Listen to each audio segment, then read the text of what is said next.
नमस्कार साथियों, CGPSC current affair के ऑनलाइन प्लेटफॉर्म में आप सबका स्वागत है। आज हम शुरुआत करेंगे एक नए विषय की।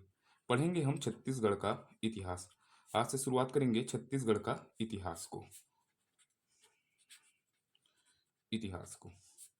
कभी भी किसी भी विषय को शुरुआत करने से पहले आपके मन में कितने प्रश्न उठने चाहिए? 3 प्रश्न उठने चाहिए।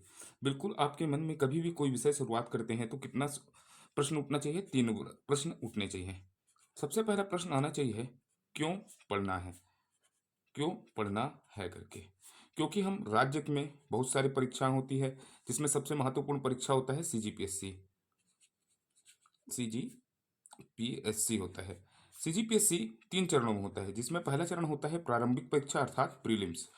प्री में छत्तीसगढ़ के इतिहास से 7 से 8 क्वेश्चन देखने को मिलते हैं।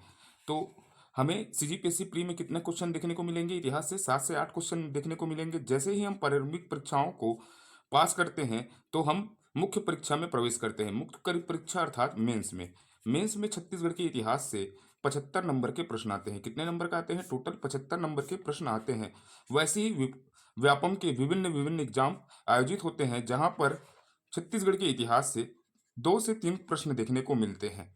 तो इसलिए हमें छत्तीसगढ़ का इतिहास पढ़ना जरूरी है। क्यों पढ़ना है?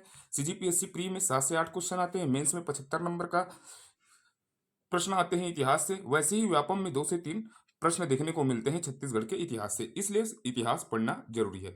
फिर हमारे मन में दूसरा प्रश्न आना चाहिए, कैसे पढ़ना है? कैसे पढ़ना है? तो कैसे पढ़ना है? हमें सबसे पहले प्री, मेंस और व्यापम के प्रीवियस ईयर क्वेश्चन पेपर को अच्छे से अध्ययन करना है, जिससे हमें यह पता चलेगा कि प्रश्न किस तरह के पूछे जा रहे हैं और किस टॉपिक से ज़्यादा प्रश्न पूछे जा रहे हैं। तो हमारे को यह कहाँ से ज्ञात होगा? जब हम प्रीवियस ईयर के प्रश्नों को देखेंगे। तो कैसे पढ़ना है? हमको प्रीवियस ईयर के प्रश्नों को पहले विस्तृत अध्ययन करना है। फिर अगला प्रश्न आपके मन में आना चाहिए, कहाँ से पढ़ना है? तो कहाँ से पढ़ना है? सबसे पहले हमें क्या पढ़ना रहता है? क्लास नोट्स पढ़ना होता है। कौन सा नोट्स? क्लास नोट्स पढ़ना होता है। क्लास नोट्स के बाद हम चाहें तो बुक ले सकते हैं।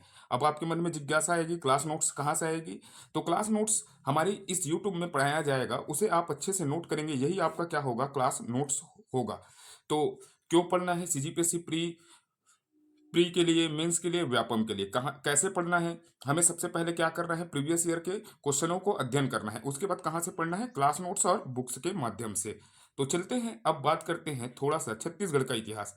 छत्तीसगढ़ के इतिहास से पढ़ने से पहले इतिहास से संबंधित कुछ महत्वपूर्ण जानकारियां अर्जित करते हैं।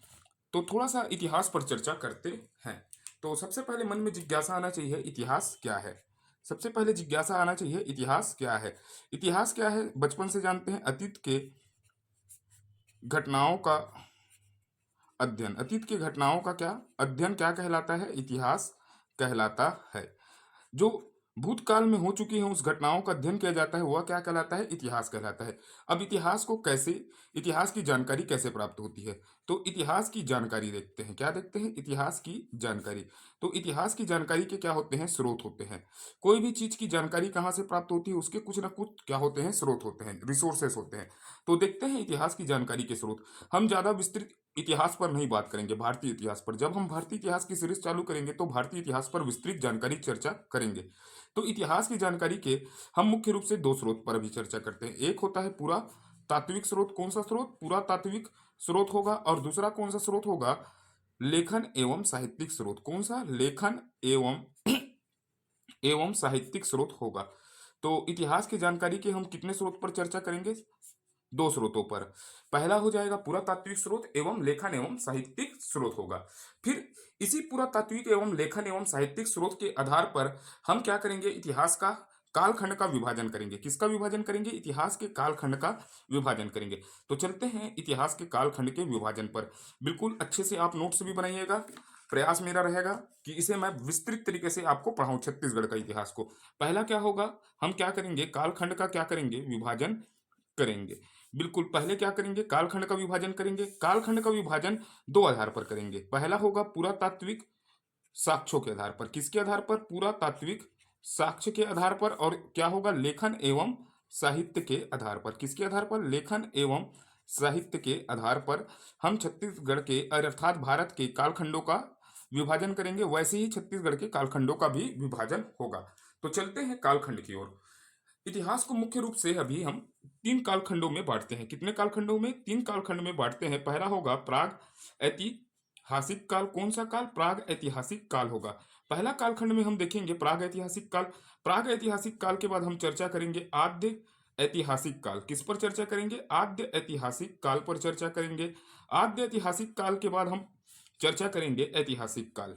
कौन सा काल? ऐतिहासिक काल पर चर्चा करेंगे। तो कालखंड में हमने कितने काल पर विभाजन किया बताइएगा? तीन कालखंड पर। पहला आपको याद रखना है, सबसे पहला हो जाएगा प्रागैतिहासिक। प्रागैतिहासिक के बाद आद्य ऐतिहासिक। आद्य ऐतिहासिक के बाद ऐतिहासिक काल होगा। अब ये क्या हो, सबसे पहले जिज्ञासा आपके मन में जगना चाहिए कि प्राग ऐतिहासिक काल क्या होता है। मानव शुरुआत में किसमें निवास करते थे? जंगलों में निवास करते थे। जंगलों में निवास करने वाले मानव की श्रेणियां किस पर आती है? प्राग ऐतिहासिक काल पर आती है। इस पर विस्तृत चर्चा करेंगे, लेकिन हमको सबसे पहले समझना है प्राग ऐतिहासिक काल क्या है करके। तो प्राग ऐतिहासिक काल ऐसा काल जहां हमें क्या प्राप्त होंगे? पुरातात्विक स्रोत प्राप्त होंगे। इस कालखंड के हमें क्या प्राप्त होते हैं? पुरातात्विक स्रोत प्राप्त होते हैं। जैसे मनुष्य जंगलों में निवास करता था, शिकार के लिए पत्थरों के औजार का प्रयोग करता था, वो औजार आज हमें प्राप्त होते हैं। ये क्या हो जाएंगे? प्रागैतिहासिक कालीन पुरातात्विक साक्ष्य हो जाएंगे। लेकिन प्रागैतिहासिक काल के लोगों को लेखन एवं साहित्य नहीं आता था, क्योंकि आंगनबाड़ी का विकास नहीं हुआ था उस समय। तो उन्हें लिखना और क्या आता था? पढ़ना आता था क्या? नहीं आता था। तो प्रागैतिहासिक कालीन में लेखन एवं साहित्यिक साक्ष्य प्राप्त नहीं होते। तो प्रागैतिहासिक काल क्या है? कालखंड का ऐसा समय जहां पुरातात्विक साक्ष्य प्राप्त होंगे लेकिन लेखन एवं साहित्यिक स्रोत प्राप्त नहीं होते, उसे कौन सा काल कहा जाता है? प्राग ऐतिहासिक काल कहा जाता है। फिर हम चर्चा करते हैं आद्य ऐतिहासिक काल। कालखंड का ऐसा समय जहां हमें पुरातात्विक स्रोत प्राप्त होंगे। क्या प्राप्त होंगे?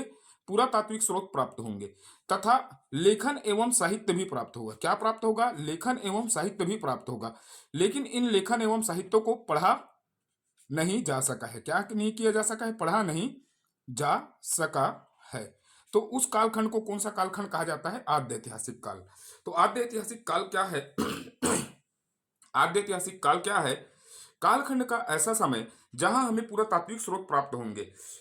पुरातात्विक स्रोत प्राप्त होंगे, लेखन एवं साहित्य भी उपलब्ध होंगे, लेकिन लेखन एवं साहित्य को क्या नहीं किया जा सका है? पढ़ा नहीं जा सका है। ऐसे काल को क्या कहा जाता है? आद्य ऐतिहासिक काल कहा जाता है। फिर हम चर्चा करेंगे ऐतिहासिक काल। ऐतिहासिक काल में हमें पुरातात्विक स्रोत प्राप्त होंगे।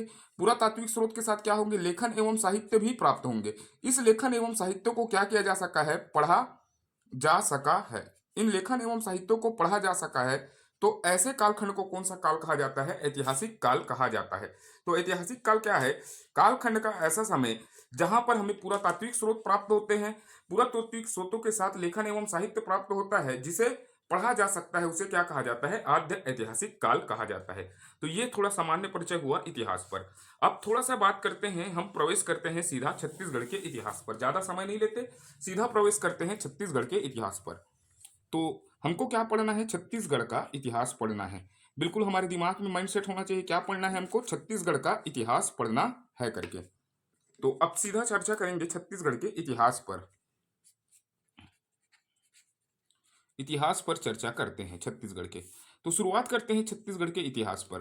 तो छत्तीसगढ़ के इतिहास को भी हम भारत के इतिहास की तरह तीन कालखंडों में विभाजित करेंगे। कितने कालखंडों में विभाजित करेंगे? तीन कालखंडों में विभाजित करेंगे।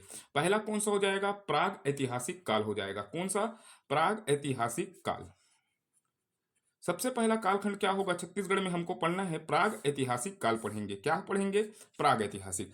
प्राग ऐतिहासिक के बाद छत्तीसगढ़ का हम कौन से कालखंड में जाएंगे? आद्य ऐतिहासिक काल में प्रवेश करेंगे। कहाँ प्रवेश करेंगे? आद्य ऐतिहासिक काल में। मन में बोलिएगा कौन सा काल? आद्य ऐतिहासिक काल। तो हम चर्चा किस पर करेंगे? आद्य ऐतिहासिक काल। फिर हम पहुंच जाएंगे छत्तीसगढ़ के ऐतिहासिक काल की ओर। किसमें? ऐतिहासिक काल की ओर पहुंच जाएंगे छत्तीसगढ़ के। तो छत्तीसगढ़ के हमने कालखंड में कितने विभाजन किए? तीन कालखंडों में छत्तीसगढ़ के इतिहास को विभाजन किया। पहला हो गया प्राग ऐतिहासिक काल। प्राग ऐतिहासिक काल के बाद हो गया आद्य ऐतिहासिक काल। आद्य ऐतिहासिक काल के बाद क्या हो जाएगा? ऐतिहासिक काल। अब ये प्राग ऐतिहासिक काल है। हम छत्तीसगढ़ में प्राग ऐतिहासिक काल को विकास की अवस्था के आधार पर, किसके आधार पर? विकास की अवस्था के आधार पर, अवस्था के आधार पर, बिल्कुल किसके आधार पर? विकास की अवस्था के आधार पर कितने भागों में बांटेंगे? चार भागों में बांटेंगे। तो प्राग ऐतिहासिक काल कितने भागों में विभाजित होगा? चार विभाजों में। पहला कौन सा अवस्था के आधार पर? विकास की अवस्था के आधार पर। तो हम प्राग ऐतिहासिक काल को 4 भाग में बांटकर अध्ययन करेंगे। सबसे पहले अध्ययन करेंगे हम पूर्व पाषाण काल। कौन सा? पूर्व पाषाण काल देखेंगे। प्राग ऐतिहासिक काल में क्या देखेंगे? सबसे पहले पूर्व पाषाण काल देखेंगे। पूर्व पाषाण काल को जैसे ही अध्ययन करेंगे तो हमारा प्रवेश कहाँ होगा? मध्य पाषाण काल की ओर प्रवेश करेंगे। जैसे ही हम पूर्व पाषाण काल को खत्म करेंगे फिर कहाँ प्रवेश करेंगे? मध्य पाषाण काल में। अब मध्य पाषाण जैसे ही खत्म होगा फिर हम प्रवेश करेंगे उत्तर पाषाण काल की ओर। किस ओर? उत्तर पाषाण काल की ओर प्रवेश करेंगे। जैसे ही उत्तर पाषाण काल को खत्म करेंगे हम पहुंच जाएंगे नव पाषाण काल की ओर। तो हमारे मन में एक रोड मैप तैयार करिएगा, सिलेबस को कैसे पढ़ना है देखिएगा। प्राग ऐतिहासिक काल को विकास की अवस्था के आधार पर कितने भागों में बांटे हमने? 4 भागों में। पहला हो गया पूर्व पाषाण काल, फिर मध्य पाषाण काल, फिर कौन सा पाषाण काल? उत्तर पाषाण काल। उत्तर पाषाण काल के बाद हो जाएगा नव पाषाण काल। फिर जैसे ही हम प्राग ऐतिहासिक काल को खत्म करेंगे फिर प्रवेश कर जाएंगे हम आद्य ऐतिहासिक काल में। आद्य ऐतिहासिक काल के अंतर्गत इतिहासकार किसे रखते हैं? सिंधु घाटी सभ्यता को रखते हैं। कौन सी घाटी? सिंधु घाटी सभ्यता को रखा जाता है। तो हम देखेंगे क्या छत्तीसगढ़ में सिंधु घाटी सभ्यता के साक्ष्य प्राप्त होते हैं या नहीं है, इस पर चर्चा करेंगे आद्य ऐतिहासिक काल पर। फिर हम प्रवेश कर जाएंगे ऐतिहासिक काल की ओर। कहां प्रवेश करेंगे? ऐतिहासिक काल की ओर प्रवेश करेंगे। ऐतिहासिक काल को हम 3 भागों में बांटेंगे। कितने भागों में बांटेंगे? ऐतिहासिक काल को 3 भागों में बांटेंगे। जहां हम ऐतिहासिक काल को 3 भागों में बांटेंगे तो सबसे पहला कालखंड होगा प्राचीन इतिहास। हम सबसे पहले छत्तीसगढ़ का क्या देखेंगे? प्राचीन इतिहास देखेंगे। बिल्कुल आप दिमाग में ऐसा नोट्स भी बनाते चलिएगा। पहले क्या देखेंगे? प्राचीन इतिहास देखेंगे। प्राचीन इतिहास के बाद हम पहुंच जाएंगे सीधा छत्तीसगढ़ के मध्यकालीन इतिहास पर। कहां पहुंचेंगे? मध्यकालीन इतिहास पर। तो ऐतिहासिक काल में पहला कालखंड क्या हो जाएगा बताइएगा? प्राचीन इतिहास। उसके बाद कौन सा हो जाएगा? मध्यकालीन इतिहास। और उसके बाद हम सीधा प्रवेश कर जाएंगे छत्तीसगढ़ के आधुनिक इतिहास की ओर। किस ओर? आधुनिक इतिहास की ओर छत्तीसगढ़ का प्रवेश करेंगे। तो यहां तक की बातें हो गई। किस पर प्रवेश करेंगे? आधुनिक इतिहास पर। तो बोलिएगा ऐतिहासिक काल को कितने भागों में बांटा? 3 भागों में बांटा है। हमने ऐतिहासिक काल को कितने भागों में बांट दिया है? 3 भागों में बांटा है। उसके बाद हम चर्चा करेंगे 3 भाग में। सबसे पहले प्राचीन इतिहास पर। प्राचीन इतिहास को हम 2 भागों में पुनः वर्गीकृत करेंगे। कितने भागों में? 2 भागों में। बिल्कुल समझते ही चलिएगा क्योंकि कितने भागों में वर्गीकृत किए? 2 भागों में। पहला कौन सा हो जाएगा? प्राचीन वंश हो जाएगा। कौन सा वंश हो जाएगा? प्राचीन। उसके बाद हम इस 2 भागों में अगला भाग क्या कहेंगे? क्षेत्रीय वंश। कौन सा वंश हो जाएगा? क्षेत्रीय राजवंश। क्षेत्रीय राजवंश या स्थानीय वंश देखेंगे। तो प्राचीन इतिहास कितने भागों में बटेगा छत्तीसगढ़ का? 2 भागों में। पहला कौन सा हो जाएगा बोलिएगा? प्राचीन वंश। उसके बाद कौन सा हो जाएगा? क्षेत्रीय वंश। प्राचीन वंश की शुरुआत हम कहां से करेंगे? वैदिक काल से करेंगे। कहां से? वैदिक काल से हम शुरुआत करेंगे प्राचीन छत्तीसगढ़ का इतिहास। जैसे ही हम वैदिक काल को खत्म करेंगे फिर हम प्रवेश कर जाएंगे महाकाव्य काल की ओर। कौन से काल की ओर? महाकाव्य काल की ओर। जैसे महाकाव्य काल में हमको पढ़ना है रामायण और क्या पढ़ना है? महाभारत। तो आपके दिमाग में सेट हो रहा है। हम प्राचीन वंश में सबसे पहले शुरुआत क्या करेंगे? वैदिक काल। वैदिक काल के बाद कहां पहुंच जाएंगे? महाकाव्य काल। महाकाव्य काल में रामायण और महाभारत को खत्म करेंगे फिर हम प्रवेश कर जाएंगे महाजनपद की ओर। किसकी ओर प्रवेश करेंगे?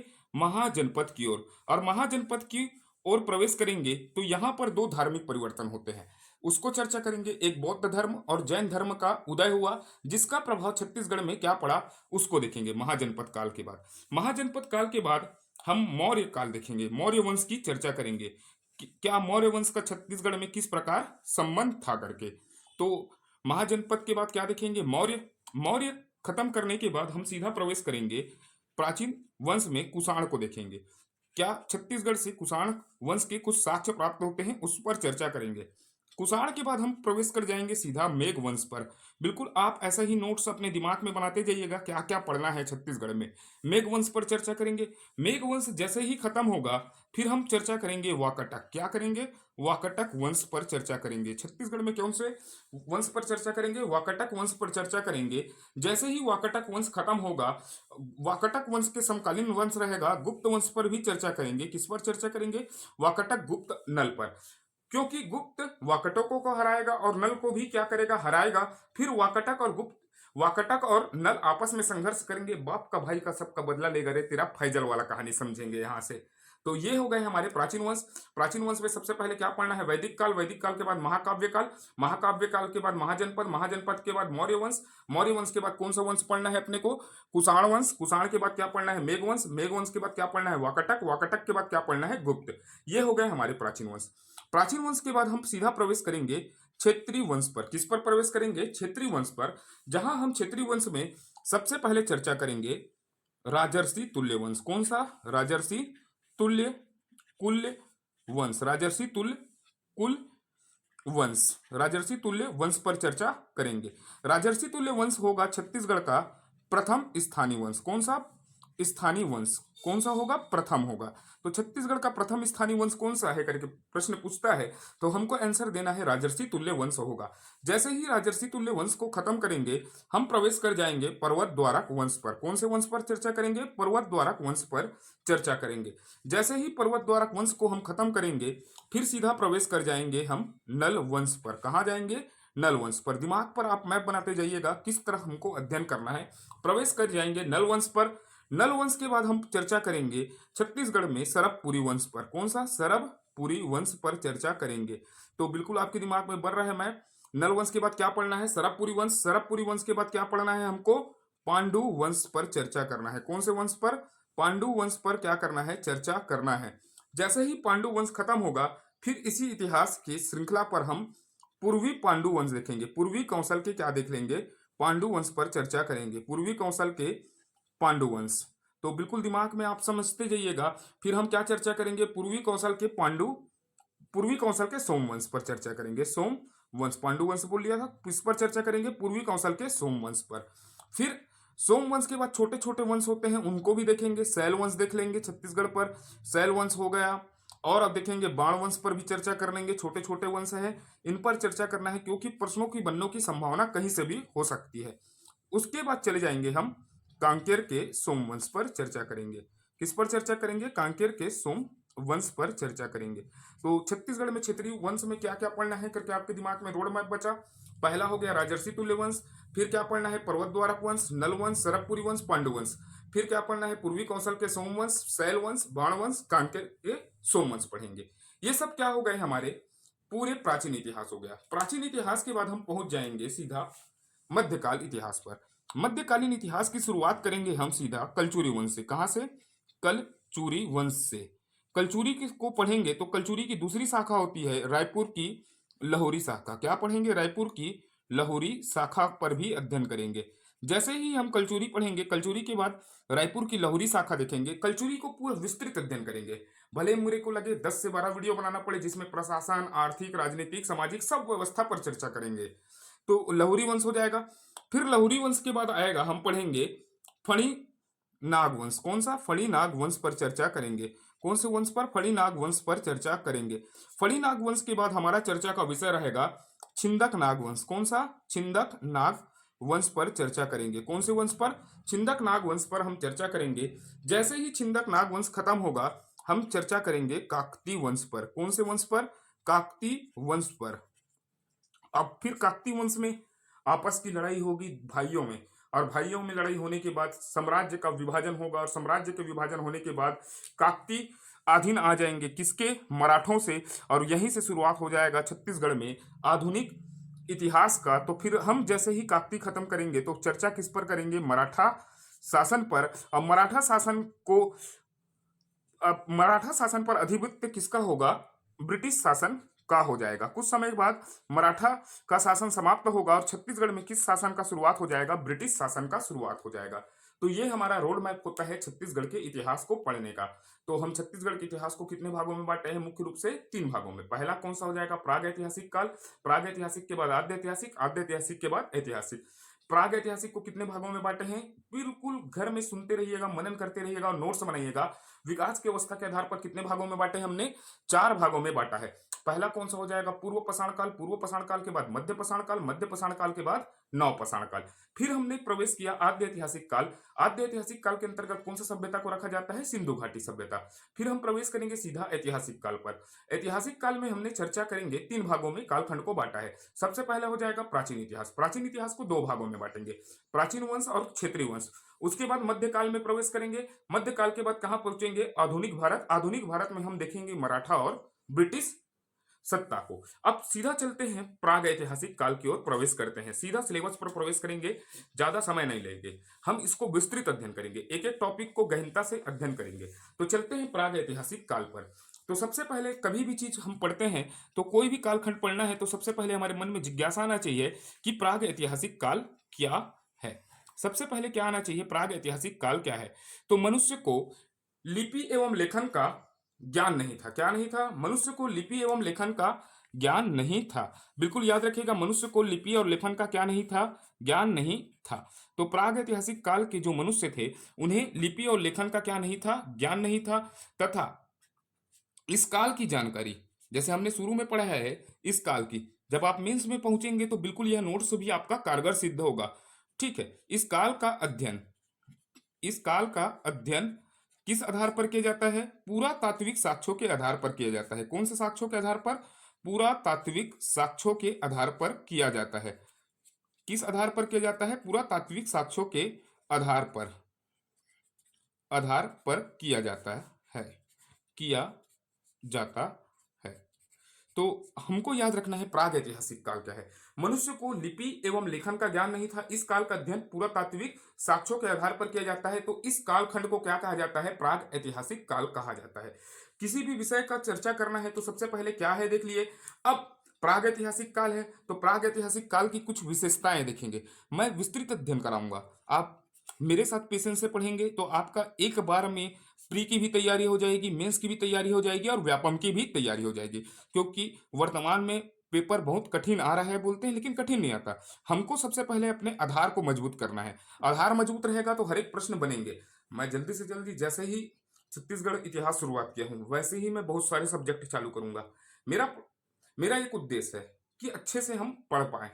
ठीक है, तो चर्चा करते हैं, बहुत सारी बातें रहेंगी, धीरे से हम बातें करेंगे कि हम क्या क्या शुरुआत करेंगे करके। जहां तक मेरे को जो सब्जेक्ट पर नॉलेज है उस पर मैं विस्तृत और गहनता से वीडियो बनाऊंगा। आप बिल्कुल पेशेंस से रहिएगा और क्या करिएगा, लाइक शेयर सब्सक्राइब करिएगा। जितना आप लाइक शेयर सब्सक्राइब करेंगे उतना मेरा मनोबल बढ़ेगा और मैं आगे के वीडियो बनाने के लिए क्या होऊंगा, प्रेरित होऊंगा। तो चलते हैं सीधे बातों पर, मैं ज्यादा बात नहीं करता इन पर, चलते हैं सीधे बातों पर। विशेष देखते हैं, विशेषताएं देखते हैं। क्या देखते हैं, विशेषताएं देखते हैं। किसकी विशेषताएं देखेंगे, प्राग ऐतिहासिक काल की। पूरे जब आप हर एक चीज को समझ जाएंगे प्राग ऐतिहासिक काल को तो आप रिलेट कर पाएंगे प्राग ऐतिहासिक काल पर। प्राग ऐतिहासिक काल क्या था, अब भाई प्राग ऐतिहासिक काल था, मनुष्य शुरुआती अवस्था में था। शुरुआती अवस्था में था तो मनुष्य कहाँ निवास करता था, गुफाओं और शैल आश्रमों में क्या करता था, निवास करता था। ये गुफा दिख रहा है, ऐसी ही गुफाओं में क्या करता था, मनुष्य निवास करता था। तो पहला विशेषता क्या होगा, इस काल का क्या लिखना है अपने को, इस काल का के मनुष्य से गुफाओं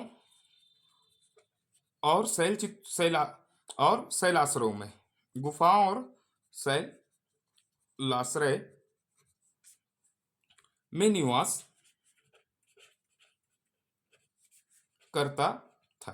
तो बिल्कुल याद रखना है किसमें, इस काल के मनुष्य गुफाओं और शैलाश्रयों में क्या करते थे, निवास करते थे। पहला प्रश्न समझ में आया। अब देखिएगा ये गुफा है और इस गुफा में क्या करते थे, मनुष्य क्या करते थे, निवास करते थे। अब भाई मनुष्य थे तो गुफाओं में निवास करते थे। उस समय उनके पास क्या नहीं था, वेब सीरीज देखने के कोई साधन नहीं थे। जैसे मिर्जापुर देख लूं, एनिमल मूवी देख लूं, तो इनके मनोरंजन के लिए क्या कोई साधन था क्या, वेब सीरीज जैसा चीज नहीं था। बिल्कुल स्टोरी नरेट करिएगा ना दिमाग में, वेब सीरीज नहीं था, नहीं तो मिर्जापुर देख लेते हैं ना, ठीक है, नहीं तो क्या देख लेते, एनिमल मूवी देख लेते ओटीटी प्लेटफॉर्म में, और बहुत सारी चीज देखते। तो इनके पास क्या नहीं था, ऐसा मनोरंजन का साधन नहीं था। तो मनुष्य इस काल में क्या करते थे, मनुष्य मनुष्य इन गुफाओं पर, अब भाई अपना मनोरंजन करना है तो इन गुफाओं में विभिन्न प्रकार के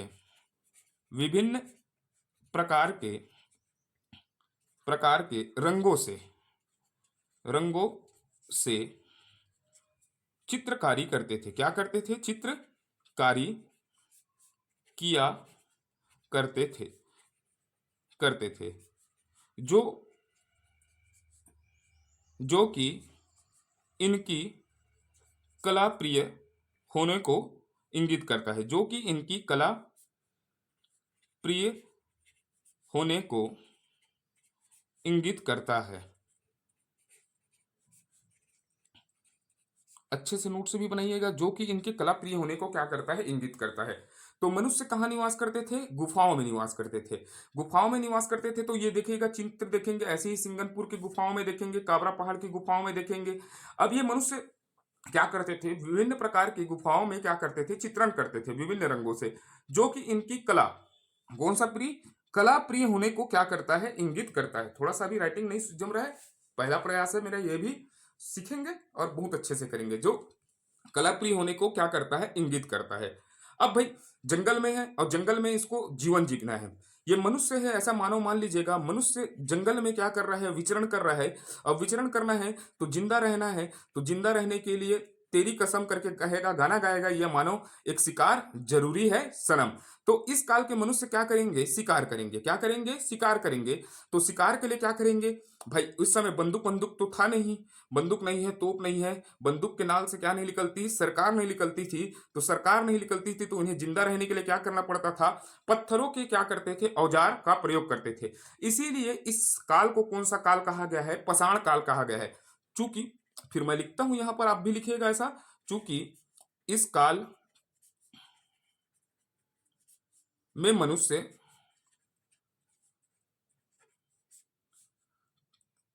पाषाण उपकरणों का प्रयोग करता था, पाषाण उपकरणों का प्रयोग करता था। अतः इस युग को पाषाण युग कहा गया है। क्या कहा गया है? पाषाण युग भी कहा जाता है। क्योंकि भाई पत्थरों को यूज करता था, इसीलिए इस युग को क्या कहा जाता है? पाषाण युग कहा जाता है। तो ये प्रागैतिहासिक काल का अन्य नाम क्या हो जाएगा? पाषाण युग भी होगा। फिर अगला पॉइंट देखते हैं, समझना है और कहानी को नरेट करिएगा। ये मानव कहाँ था? जंगल में क्या करता था? निवास करता था। और जंगल में निवास करता था तो इसकी आवश्यकताएं कैसी थी रही होगी बताइएगा। शुरुआत में मनुष्य जंगल में निवास करता था तो आवश्यकताएं क्या थी इसकी? सीमित थी।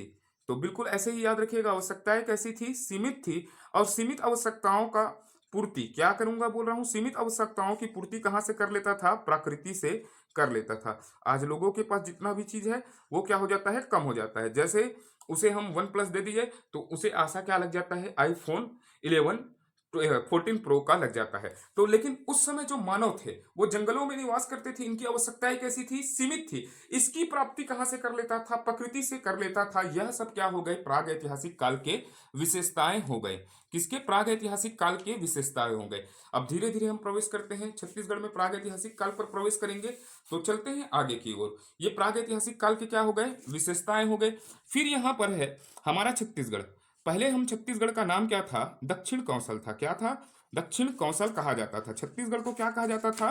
दक्षिण कौशल कहा जाता था। इस पर भी चर्चा करेंगे छत्तीसगढ़ के नामकरण पर पूरी विस्तृत तरीके से। दक्षिण कौशल अर्थात वर्तमान का क्या बोलूंगा मैं? छत्तीसगढ़। वर्तमान का क्या बोला?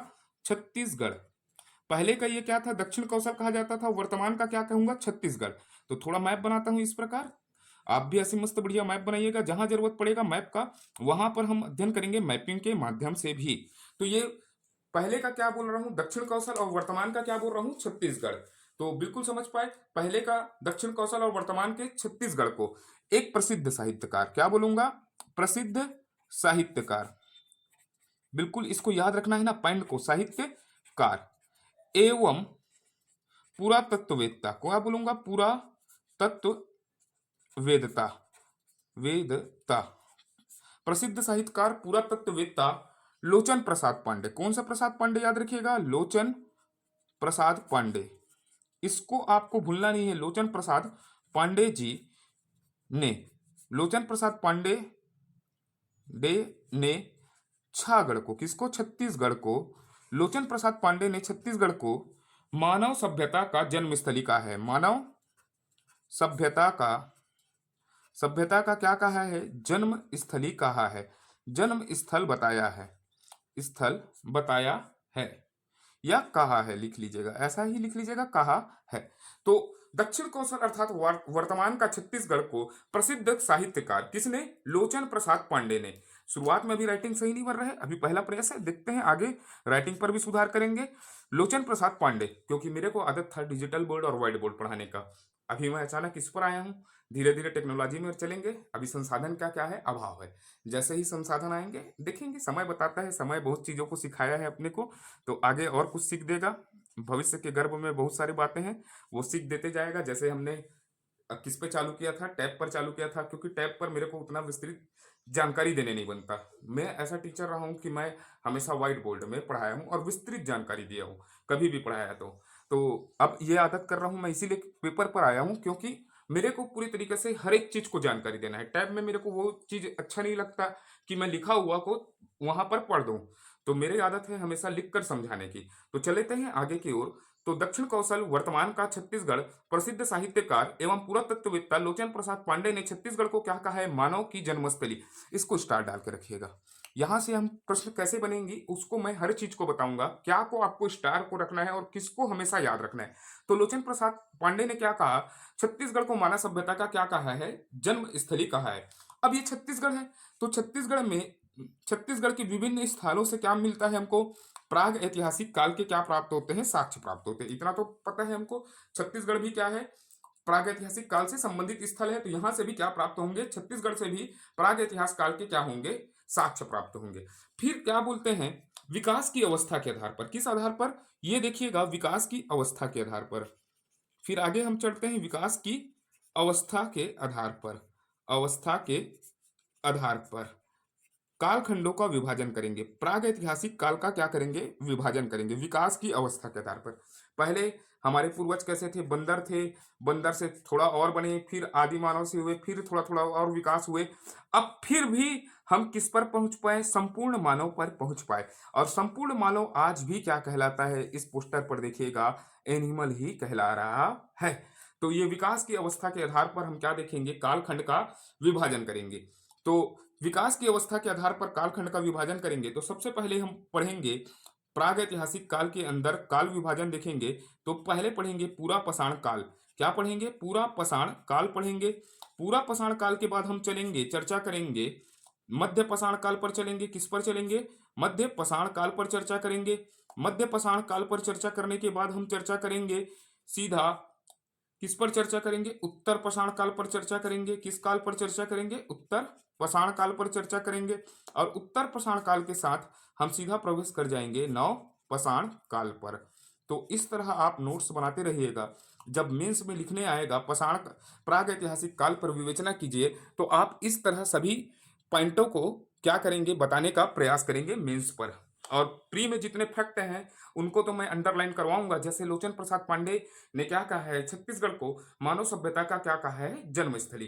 तो विकास की अवस्था के आधार पर प्रागैतिहासिक काल को कितने कालखंडों में बांट दिए? 4 में। सबसे पहले हो गया पूरा पाषाण काल, पूरा पाषाण काल के बाद मध्य पाषाण काल, मध्य पाषाण काल के बाद उत्तर, और उत्तर के बाद नव पाषाण काल की घटनाओं को हमने चर्चा कर लिया। अब शुरुआत सीधा करते हैं पूरा पाषाण काल पर। किस पर पहुंचते हैं? पूरा पाषाण काल पर हम चर्चा करते हैं। तो सीधा हम पहुंच जाएंगे पूरा पाषाण काल पर, या पूर्व पाषाण काल पर चलते हैं। कहां चलते हैं?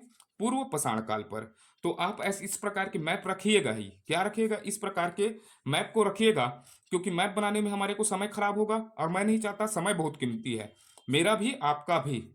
पूर्व पाषाण कालीन स्थल क्या देखिएगा? पूर्व पाषाण कालीन स्थल या पूरा पाषाण कालीन स्थल। तो किसी भी चीजों को चर्चा करने से पहले मैं हमेशा बोलूंगा कि इसको प्री और मेंस के दृष्टिकोण से आप तैयार करिए और व्यापम के दृष्टिकोण से। एक साथ तीन तीर पर निशाना मानिए। हमारे को प्री भी पढ़ना है, मेंस भी पढ़ना है, और क्या पढ़ना है? मेंस भी लिखना है, और क्या लिखना है? व्यापम भी तैयारी करना है। तो सबसे पहले किसी भी चीजों को हम क्या देख लेते हैं? इसकी विशेषताएं देख लेते हैं। कोई भी काल पढ़ेंगे तो सबसे पहले क्या देखेंगे? विशेषताएं। अब ये पूरा पाषाण काल है, जैसे हमने देखा विकास की अवस्था के आधार पर, तो मनुष्य कहाँ है? मनुष्य बंदरों से विकास हुआ। तो मनुष्य शुरुआत में कहाँ निवास करना चालू किया होगा? बताइएगा। जंगलों में निवास किया। अर्थात मनुष्य कहाँ निवास करता था? पहला पूरा पाषाण काल के मानव कहाँ निवास करते थे? मानव गुफाओं में निवास करते थे। कहाँ निवास करते थे? गुफाओं में क्या करते थे? निवास करते थे। बिल्कुल याद रखिएगा, मानव कहाँ निवास करते थे? गुफाओं में निवास करते थे। पूरा पाषाण काल के मानव गुफाओं में निवास करते थे। पहला पॉइंट आप ऐसा लिख सकते हैं, इसकी विशेषताएं। अब भाई मानव थे तो मानव क्या करते रहे होंगे? मानव जीवन, यहां इस समय मानव जीवन पूरी तरह, समझना है आपको, बस कहानी नहीं रट करिएगा।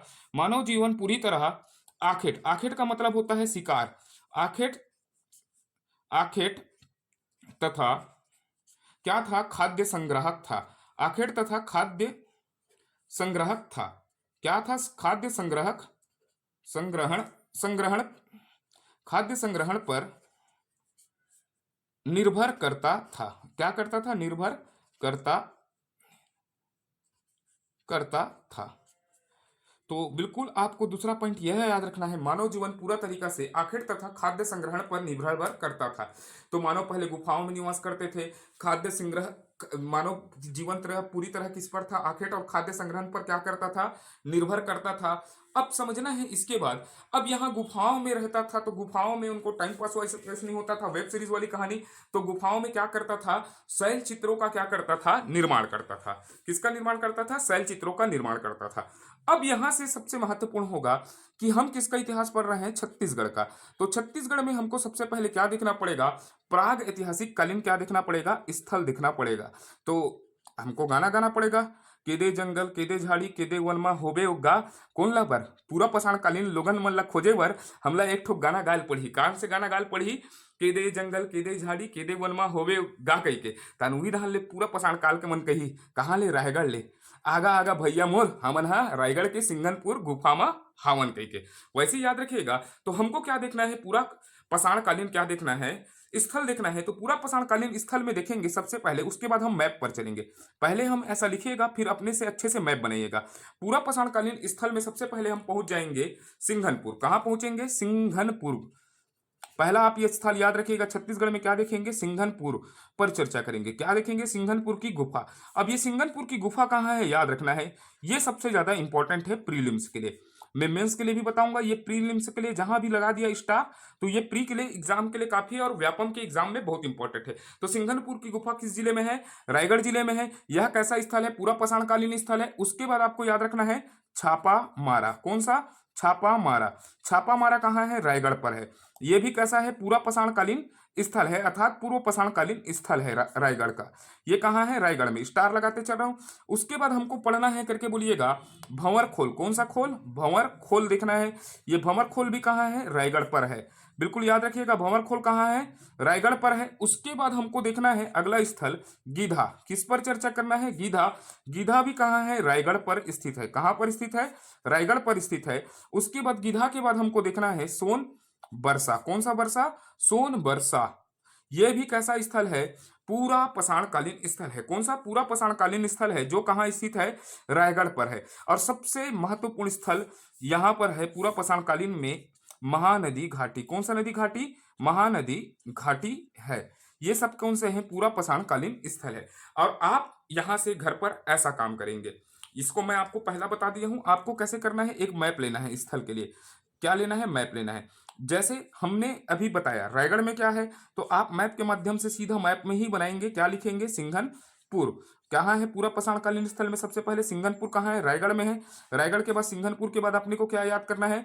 छापा मारा याद करना है। क्या याद करना है? छापा मारा। छापा मारा के बाद रायगढ़ में ही आपको क्या याद करना है? भंवर खोल याद करना है। कौन सा खोल याद रखना है? भंवर खोल याद रखना है। भंवर खोल के बाद क्या याद रखना है? गीधा। गीधा के बाद आपको याद रखना है सोन बरसा। कौन सा बरसा? सोन बरसा।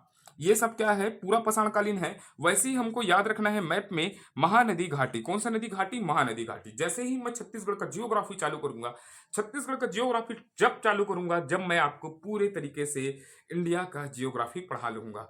आप इंतजार करिएगा, आपके लिए बहुत सारे सरप्राइजिंग चीज रहेंगे इस चैनल पर। जैसे ही मैं जियोग्राफी पढ़ाऊंगा इंडिया का और उसके बाद ही मैं चालू करूंगा छत्तीसगढ़ के जियोग्राफी पर, तब आपको दिखलाऊंगा कि भाई मानसून का प्रभाव कैसे होता है। हम कोपेन क्लासिफिकेशन पर भी चर्चा करेंगे। जियोग्राफी का एक अलग डायमेंशन देखेंगे इस बार। आप बिल्कुल चैनल में बने रहिएगा और बिल्कुल लाइक शेयर सब्सक्राइब करना ना भूलेगा और अधिक से अधिक शेयर करिएगा। ये छात्र हित में एक पहल है मेरे द्वारा। आप जितना ज़्यादा शेयर करेंगे, जितना ज़्यादा, अब भाई मैं ये कोचिंग संस्था वाला नहीं हूँ ना, कोचिंग संस्था में पढ़ाया हूँ लेकिन अभी नहीं हूँ। अभी मस्त सिहावा नगरी में मजे ले रहा हूँ घर पर। ठीक है, तो घर पर हूँ तो बिल्कुल मेरा प्रयास रहेगा कि मैं एक छोटा सा प्रयास कर सकूँ अपनी तरफ से। मैं बड़ी बातें नहीं करता कि मैं ये सब कर सकता हूँ, वो सब कर सकता हूँ, बस एक छोटा प्रयास कर सकता हूँ जहां आपका सपोर्ट का मेरे को बिल्कुल जरूरत रहेगा। अब मैं ज्यादा बात नहीं करता, तो हमको क्या याद रखना है? स्थल। स्थल में क्या है? सिंघनपुर याद रखना है। बिल्कुल इसको नोट करके रखिएगा और एकदम याद करके रख दीजिएगा। पहला क्या याद रखना है? सिंघनपुर की गुफा। सिंघनपुर की गुफा के बाद छापा मारा। छापा मारा कहाँ है? रायगढ़ में। उसके बाद भंवर खोल। क्या याद रखना है? भंवर खोल। भंवर खोल के बाद आपको याद रखना है गीधा। गीधा के बाद याद रखना है सोनबरसा। सोनबरसा के बाद आपको याद रखना है महानदी घाटी। बाकी शुरुआत के सभी स्थल कहां पर है? रायगढ़ में है। महानदी घाटी भी है। चलते हैं आगे की ओर। अब यहां से पूरा पाषाण काल है। अब पूरा पाषाण काल में सबसे महत्वपूर्ण स्थल कौन सा है? आईएमपी बनता है कौन सा? सिंघनपुर। तो अब चलते हैं ऑपरेशन सिंघनपुर की ओर। किस पर चलते हैं? ऑपरेशन सिंघनपुर की ओर। तो अब शुरुआत करते हैं सिंघनपुर की गुफा को। ये क्या है बताइएगा? प्राग ऐतिहासिक काल स्थल है, अर्थात पूरा पाषाणकालीन स्थल है। कौन सा? पूरा पाषाणकालीन स्थल है। तो अब पूरी तरीके से हमारा चर्चा का विषय रहेगा सिंघनपुर की गुफा, क्योंकि ये प्रागैतिहासिक काल का गुफा है और महत्वपूर्ण गुफा है। पूरा पाषाण काल में कौन सा? पूरा पाषाण काल का सबसे महत्वपूर्ण गुफा है। यहां से बहुत सारे प्रश्न बनने की संभावना रहती है और मेंस पर भी इस पे लिखने के लिए आ सकता है। सिंघनपुर की गुफा पर विवेचना कीजिए 4 नंबर या 8 नंबर पर। तो चलते हैं पूरे तरीके से, आज देखेंगे सिंघनपुर की गुफा। अब ये सिंघनपुर की गुफा, सबसे पहले आपको याद रखना है जिला क्या है। क्या है? इसका जिला है। तो इसका जिला है रायगढ़। कौन से जिला में स्थित है? रायगढ़ जिला में है। रायगढ़ वाला बाबू है। क्या है? रायगढ़ है। अब ये रायगढ़ है तो इसका सबसे पहले फिर देखते हैं इसका खोजकर्ता कौन है। ठीक है, खोजकर्ता देखना है। क्या देखना है? खोजकर्ता। खोजकर्ता कौन है? 1910 में, किसमें? 1910 में इसे एंडरसन महोदय द्वारा खोज किया गया। किसके द्वारा? एंडरसन महोदय द्वारा इसका खोज किया गया। थोड़ी मात्राओं में मिस्टेक होगा तो बिल्कुल ध्यान ना दीजिएगा। ठीक है, महोदय द्वारा इसका खोज किया गया। तो सबसे पहले क्या हो गया? जिला हो गया। जिला कहाँ है? रायगढ़ में। इसके खोजकर्ता कौन से हैं? एंडरसन महोदय हैं। कौन से हैं? एंडरसन महोदय हैं। तो अब इसके बाद स्थिति देखना है। इस चंवर ढाल की स्थिति क्या है देखना है। तो ये चंवर ढाल की स्थिति क्या है? रायगढ़ के। कहाँ के? रायगढ़ के। ये सिंघनपुर की स्थिति कैसे है? रायगढ़ के चंवर, चंवर ढाल के की पहाड़ी के, रायगढ़ के चंवर ढाल के पहाड़ी के तलहटी पर, के तलहटी पर है। तलहटी पर स्थित है। क्या है? स्थिति। तो ये स्थिति हो जाएगा। तो बिल्कुल पूछेगा सिंघनपुर की पहाड़ी किस गुफा, किस पहाड़ पर स्थित है, तो इसको अंडरलाइन रखिएगा। यह कहां पर है? चंवर ढाल की पहाड़ी पर क्या है? स्थित है। ये प्री के लिए स्टार डाल के रखने वाला पॉइंट है। ये भी प्री के लिए स्टार डाल के रखने वाला पॉइंट है। हमें 2 पॉइंट अभी स्टार डाल के रखे हैं जो प्री और व्यापम में काम आएंगे। तो भाई चंवर ढाल की पहाड़ी पर कौन सा गुफा स्थित है? सिंघनपुर की गुफा स्थित है।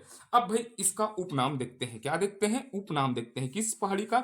सिंघनपुर गुफा का क्या देख लेते हैं? उपनाम देखते हैं। उपनाम, उपनाम अर्थात जैसे आपका घर में देखिएगा, आपका कोई नाम पकड़ लिया है, बाबू सोना रखते हैं, वैसे ही उपनाम होता है। समझ रहे हैं? तो उपनाम का मतलब जैसे आपका नाम कभी कभी किसी के द्वारा क्या किया जाता है, अलग अलग रखा जाता है। बाबू सोना हो जाता है, ठीक है, कहीं कहीं एंजल बाबू हो जाता है। वैसे ही उसी प्रकार छत्तीसगढ़ के इस गुफा को क्या कहा जाता है? छत्तीसगढ़ का भीमबेटका कहा जाता है। क्या कहा जाता है? छत्तीसगढ़ का भीमबेटका। तो सिंघनपुर गुफा को क्या कहा जाता है? छत्तीसगढ़ का भीमबेटका कहा जाता है। इसको भी याद रखना है, छत्तीसगढ़ का क्या कहा जाता है? भीमबेटका कहा जाता है। अब इसका, अब देखते हैं इसका क्या करते हैं? अन्वेषण करता। क्या देखते हैं? अन्वेषण करता देखते हैं। क्या देखते हैं? अन्वेषण करता याद रखना है अपने को। सिंघनपुर गुफा की अन्वेषण करता अर्थात खोजकर्ता कौन कौन थे? अन्वेषण करता को देखते हैं। तो अन्वेषण करता में अपने को याद रखना है, सबसे पहले याद रखना है अमरनाथ दत्त। कौन से हैं? अमरनाथ दत्त है, दत्त जी हैं। अन्वेषणकर्ता कौन है? अमरनाथ दत्त जी हैं। उसके बाद याद रखना है लोचन प्रसाद पांडे। ये भी अन्वेषण किए हैं इस क्षेत्र का। लोचन प्रसाद पांडे। कौन से? लोचन प्रसाद पांडे जी भी इस क्षेत्र का क्या करने में सहयोग दिए हैं? अन्वेषण किए हैं, लोचन प्रसाद पांडे। उसके बाद आपको याद रखना है जी.एल. रायकवार। कौन सा? जी.एल. रायकवार जी को याद रखना है। तो ये सब क्या होंगे? अन्वेषणकर्ता होंगे। सिंघनपुर की गुफा के अन्वेषणकर्ता में पहला नाम याद रखिएगा, नंबर अमरनाथ दत्त, लोचन प्रसाद पांडे और जी.एल. रायकवार। ठीक है। उसके बाद हमको याद रखना है यहाँ पर प्रकाशन। अब इस गुफा का क्या हुआ है? प्रकाशन। मेरे पास थोड़ा सा पन्ना का अभाव है, तो आप लोग इसको अच्छे से बनाइएगा कॉपी में। प्रकाशन, प्रकाशन पर चलेंगे। अब ये गुफा है, ठीक है। इस गुफा का क्या हुआ है? प्रकाशन किया गया है। किस किस पत्रिकाओं में प्रकाशन हुआ है इसको याद रखना है। सबसे पहले इंडियन इंडियन इंडियन पेंटिंग 1918 में, इंडियन पेंटिंग 1918 में इसका क्या किया गया है? प्रकाशन किया गया है। पेंटिंग है ना, पेंटिंग 1918 में इसका क्या किया गया है? प्रकाशन किया गया है। इंडियन पेंटिंग 1918 में इसे किस पर? इनसाइक्लोपीडिया इनसाइक्लोपीडिया इनसाइक्लोपीडिया इनसाइक्लोपीडिया पीडिया इन ब्रिटेनिका, इंडियन पेंटिंग 1918 में इनसाइक्लोपीडिया इन ब्रिटेनिका के 13वें अंक में क्या किया गया है? प्रकाशन किया गया है। 13वें अंक में प्रकाशन किया गया है। तो बिल्कुल याद रखना है प्रकाशन कहाँ हुआ है? इंडियन पेंटिंग 1918 इनसाइक्लोपीडिया इन ब्रिटेनिका के 13वें अंक में क्या किया गया है? प्रकाशन किया गया है। तो ये भी स्टार रखिएगा, स्टार डालकर पूछ सकता है कि सिंघनपुर की गुफा का निम्न में से किन पत्रिकाओं में प्रकाशन हुआ है? तो इंडियन पेंटिंग 1918 में इनसाइक्लोपीडिया ब्रिटेनिका में इसका क्या हुआ है? प्रकाशन हुआ है। अब भाई कोई भी गुफा है और गुफा है तो प्राग ऐतिहासिक कालीन गुफा है, तो यहाँ पर क्या प्राप्त होंगी? मूर्तियां। तो बिल्कुल याद रखिएगा क्या प्राप्त हुई है? यहाँ पर मूर्तियां प्राप्त हुई है। मूर्तियां एवं क्या प्राप्त हुई है? शैल चित्र प्राप्त हुए हैं। पहले देखते हैं मूर्तियां एवं शैल चित्र प्राप्त हुए हैं करके यहाँ। तो ये जो मूर्तियां और शैल चित्र हैं, तो ये मूर्तियां और शैल चित्र किसके हैं? ऑस्ट्रेलियन और मैक्स। पहला याद रखिएगा यहाँ की मूर्तियां एवं शैल चित्र ऑस्ट्रेलियन किस पर है? ऑस्ट्रेलियन। पहला बात क्या याद रखना है? ऑस्ट्रेलियन। ऑस्ट्रेलियन के बाद याद रखिएगा मैक्सिकन। क्या याद रखिएगा? मैक्सिकन। उसके बाद आपको याद रखना है स्पेनिश। मूर्तियों के क्या है? समान है। ये क्या है? मूर्तियों के समान है। तो बिल्कुल आप अपने कॉपी में लिखिएगा, यहाँ पर जो शैल चित्र एवं मूर्तियां प्राप्त हुए हैं वो ऑस्ट्रेलियन, मैक्सिकन और स्पेनिश मूर्ति के क्या है? समान है। क्या है? ऑस्ट्रेलियन, मैक्सिकन, स्पेनिश मूर्ति के क्या है? समान है करके याद रखिएगा सिंघनपुर की गुफा के शैल चित्र और मूर्तियां। अब यहां पर क्या हुआ है देखिएगा, यहां से आपको याद रखने का प्रयास करना है चित्रकारी। किसको याद रखना है? चित्रकारी है इस गुफा में, चित्रकारी है। तो चित्रकारी का क्या देखेंगे? सबसे पहले रंग देखेंगे। जो इन गुफाओं में चित्रकारी किया गया है उसका रंग देखने का प्रयास करेंगे। क्या देखने का प्रयास करेंगे? रंग देखने का प्रयास करेंगे। इसका रंग है लाल है। क्या है? लाल रंग के चित्रों में लाल रंग का चित्रकारी किया गया है। अब ये चित्रकारी है तो चित्रकारी किसका किया गया है? शैल में किया गया है। तो ये सब क्या कहलाएंगे? शैल चित्र कहलाएंगे। यहाँ क्या कहलाएंगे? शैल चित्र प्राप्त होंगे। तो भाई सिंघनपुर की गुफा में क्या प्राप्त होंगे? अपने को शैल चित्र प्राप्त होंगे। अब इस शैल चित्र को हम अलग अलग तरह से वर्गीकरण करते हैं। इन शैल चित्रों में क्या क्या दिखता है उस पर वर्गीकरण करते हैं। सबसे पहले हमको दिखेगा इस शैल चित्र में मानव दिखेगा। क्या दिखेगा? मानव दिखेगा। याद रखिएगा शैल चित्र में क्या दिखेगा? मानव के बाद दिखेगा अपने को वन्य जीव दिखेगा। क्या दिखेगा? वन्य जीव दिखेगा। हमको मानव के बाद क्या दिख जाएगा? वन्य जीव दिखेगा। अर्थात क्या क्या दिखेगा उस पर देखेंगे। वन्य जीव के बाद दिखेगा हमको सरीसृप दिखेगा। क्या दिखेगा? सरीसृप दिखेगा। तो हमको शैल चित्रों में कितनी आकृतियां दिखेगी? 3 चीजों की आकृतियां दिखेगी। आपके दिमाग में बसा पहला हो जाएगा मानव के बाद क्या हो जाएगा? वन्य जीव के बाद क्या हो जाएगा? सरीसृप हो जाएगा। तो यहां से मानव आकृति के क्या दिखेंगे? शैल चित्र। तो मानव कैसे दिखेगा आपको? सीढ़ी नुमा मानव दिखेगा। कैसे दिखेगा? सीढ़ी नुमा मानव दिखेगा। जो ये शैल चित्र है तो इसमें मानव का आकृति कैसे दिखेगा? सीढ़ी नुमा दिखेगा। सीढ़ी नुमा के बाद दिखेगा शिकार करता मानव। कौन सा? शिकार करता मानव। कौन सा मानव? शिकार करता मानव दिखेगा आपको। अगला कौन सा मानव दिखेगा? शिकार करता मानव दिखेगा। अब शिकार करता हुआ मानव है तो यहां पर क्या दिखेगा आपको? शिकार दृश्य भी दिखेगा। जो चित्र है उसमें शिकार दृश्य भी दिखेगा। तो सिंघनपुर की शैल चित्रों में क्या दिखा? रंग कैसा है? लाल है। शैल चित्रों में सबसे पहले क्या देखेंगे? मानव। मानव कैसा है? सीढ़ीनुमा मानव है, शिकार करता मानव है, शिकार दृश्य दिखेगा। उसके बाद हमको इस गुफा में वन्य जीव दिखेंगे। वन्य जीव में दिखेगा वन भैंसा। क्या दिखेगा? वन भैंसा। तो यहां पर ऐसे चित्र बनाए होंगे पहाड़ में, इसी टाइप से बना दिए होंगे, तो लोग इसको क्या कह दिए? वन भैंसा बोल दिए। तो वन भैंसा के समान दिखता है। फिर कंगारू के समान जानवर दिखेगा। क्या दिखेगा? कंगारू के समान जानवर दिखेगा। कंगारू के क्या दिखेगा? समान जानवर दिखेगा। बिल्कुल याद रखना है, कंगारू के समान क्या दिखेगा? जानवर आपको दिखेगा। कहाँ के शैल चित्रों में? सिंघनपुर के शैल चित्रों में। उसके बाद आप देखेंगे सरीसृप में